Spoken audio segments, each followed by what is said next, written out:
Good morning and welcome back to a new regular reading log.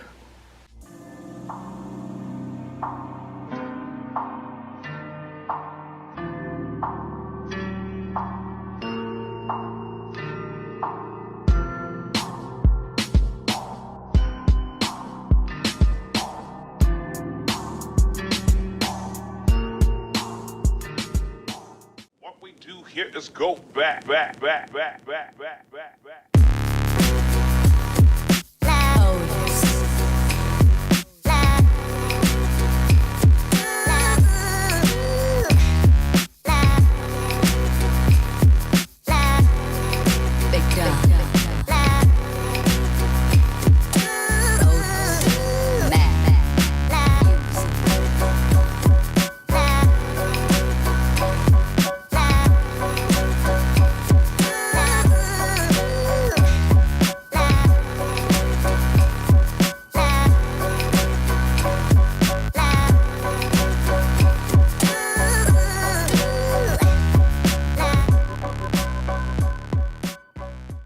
So I just added a note to page 234 of Red, White and Royal Blue, and all the note says is, wow, this woman is frightening, holy shit. I wanna be her, I wanna get up in someone's grill like that. Hashtag life goals. This is the sort of things I'm writing in here. This is like all my notes I ever take is, or in any book, is just silly shit. Like nothing plot-wise or deep or anything. So yes, this is the sort of thing I do. But yeah, I am still loving this book. So, as I said, I'm on page 234, starting chapter 9 now. So, I'm now more than halfway through. So, this guy this left. But yeah, I'm really loving this. And I am so curious to the conclusion of this whole political thing that goes on here. I don't even know if in any vlogs I did from Paris, if I said what this is about. I know I did do it on my TBR and when I hold it and on the other videos, but never actually when I started reading it. But it's kind of the Meghan Markle, Prince Harry story, plus the fact that Meghan Markle would be the daughter of the President of the United States. So there's where this whole thing is very questionable, because, you know, politics and two guys, and nobody can be gay, especially not the Prince of England. So he's hiding and they're hiding, and it's also the next election for Alex's mother to have another 4 years of presidential time. So, and since she's a woman running up against some white dude, hashtag accurate, it's very hard because her son is doing all this, and if shit goes out, it could be like terrible. And this is what the book is about, really. So I'm not usually into politics, but I just really love these two characters, and I am so excited to see how this ends for the politic way side of things and their personal side of things. But I'm loving all the side characters as well. They're so much fun, and I'm just here for all these characters. And yes, so let's see how this concludes. But I'm absolutely in love with this.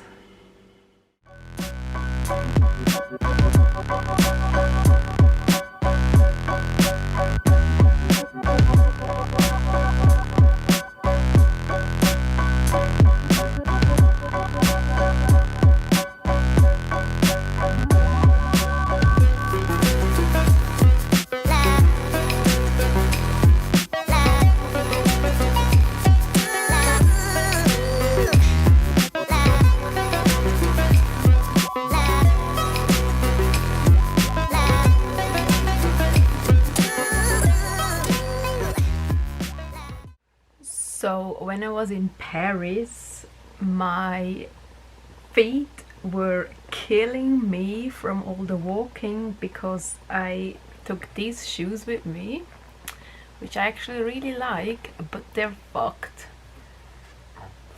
And they're basically, I can get my finger through here. So I was basically walking on this material and it killed me every day. So yes, I had to get new shoes. So yesterday we went shopping for groceries, and in the same building there was a shoe shop as well. So I bought myself 2 pairs of shoes. So I got this pair, which I think looks really cool. This is gonna be like a lighter, nice day going to the restaurant or something kind of shoe, where I don't do a lot of walking, because if it's gonna be like rainy and snowy in the next months, I can't wear this one. But it's for nice days and just for easy days, easy wearing. And then I also bought myself a pair of sneakers, these, because I need like walking shoes and shoes I can wear for, like, as I said, more walking and that stuff. Because I have these are my old ones, but they're fucked too, so they let through water. So when it's raining or anything, I'm gonna have wet feet, and I hate that. So yeah, I had to find new of these as well. So I've got these. So now that means I can throw these away. Goodbye. I bought them literally like 4 months ago, so that's just me with shoes. That's why I never buy expensive shoes, because yeah. And these I think I bought like 2 years ago ish, so they were fine for the time being. So yes, I'm gonna throw them away. And the other pair of shoes I still have is that one. These are choker shoes, Converse, that I bought many years ago in England. They're still good, except of that little part here. But I'm wearing them very rarely, only if I wore them like the last few days because it was raining and all, so I needed shoes that don't let through water. So yes, but these are my all stars. And yeah, they're very uncomfortable, to be honest. So yeah, I don't wear a lot of shoes, I don't own a lot of shoes because I just use them. But yes, so here are my 3 pairs of shoes. And now I can finally throw the other ones away. It was about time, because they're killing my feet. So I just updated my reading journal because I had to wait for printer ink to print out some of the book covers. So I finally completed it. So this is what I read in August. And then I have, this is the page tracker. So all in all, I've read 2,578 pages in the whole month, which is pretty good for me, for my standards. Again, colored. This is manga, the purple, the blue is comics, and the red is books. So yes, and here's the daily reading tracker. I've read every single day in August, which also is a great thing. Again, with the colors. And my media tracker, what I've been watching. So this is anime, this is movies, and this is TV shows. And I already made my September spread, which I changed up. I connected these 2 pages into one, and I made a daily reading tracker, like page count, and the colors indicate what I've read, and obviously the days indicate if I've read, so it's all in one. So this is what I have so far. And then of course the reading log, where I'm gonna have the pictures of the covers up with the star rating and how many days it took me to read and time. And here's my media tracker again. So I've watched some episodes of Bleach already, and I watched the Da Vinci Code yesterday.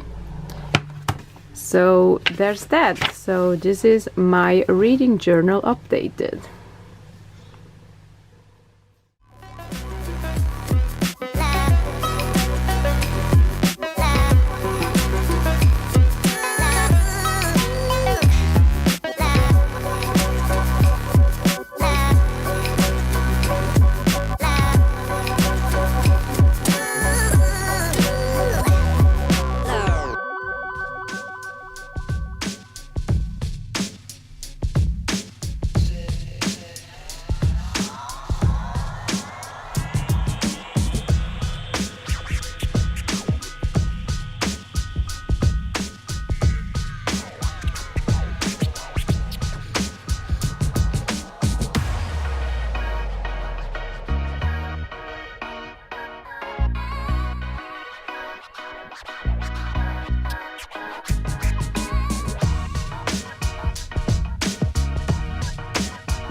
Well, it's Sunday evening, it's almost 10, and I just finished watching football and learning some English vocabulary with my sister because she has a test next week.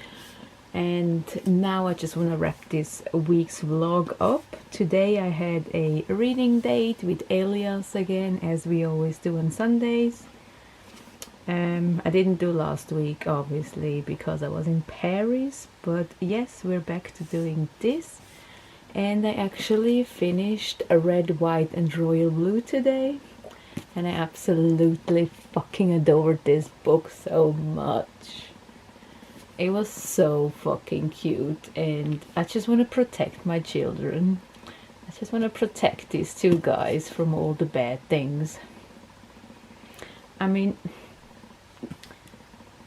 I don't, you know, this is like, it's a book that where you don't need to know anything to read this. I mean, all I'm reading here, it says, what happens when America's first son falls in love with the Prince of Wales?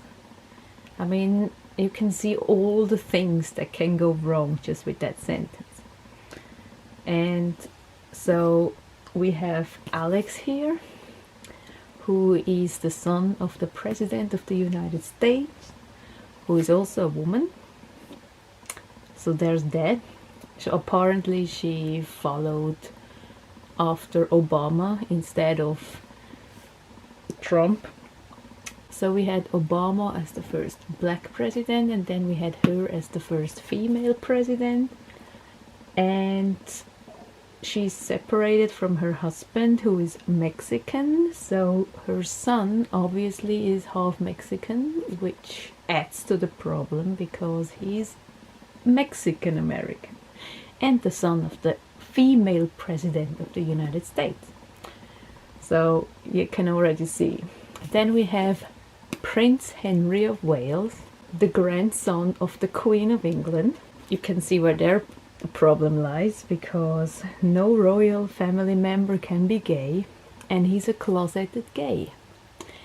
And he believes he's straight, but then he realizes he might not be, So he's the Mexican American son, bisexual son of the female president of the United States. And this is all you need to know. And they disliked each other, and then they had to pretend to like each other, pretend to be friends, and then they became more. And all the problems came with all of this. It's also a re-election year for the next 4 years of presidency. So the mother, the president, is running up against some white dude. So you can see all the things that can go wrong here if anything goes out to the public of these two being gay.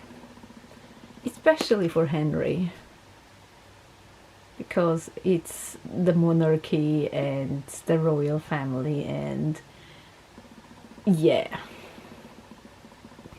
So yeah, I finished this and I absolutely adored it. It was so thrilling in the end. And it was so cute and fluffy, and it's hilarious as well. The side characters are so much fun. I fucking love the side characters. I love his sister, I love his sister, I love his friends. I love his, what's it called, chauffeur, the guy who follows him around everywhere. I love his mom, the president. There's so many characters that are so much fun. And I just surprisingly like this a lot, given the fact it's political, because I'm not usually into political stuff, but that's adorable. So if you're looking for a male fluffy contemporary with a bit of angst and awesome characters, this is definitely a book you should read. And I'm so happy I finished it. I finished this in like 10 days, which is very fast for me for reading a book, given the fact I still have like a fourth, no, even a third of Nevernight to go through, and I've been reading this for 3 weeks. So yes, but yeah, absolutely adore this book. And that's the only book I've read all week, so there's no more in this reading vlog. But hey, I finished the book. So there's that. I finished the book. So yeah, this is it for this vlog. I hope you enjoyed this, and I hope I will see you in my next one. Bye!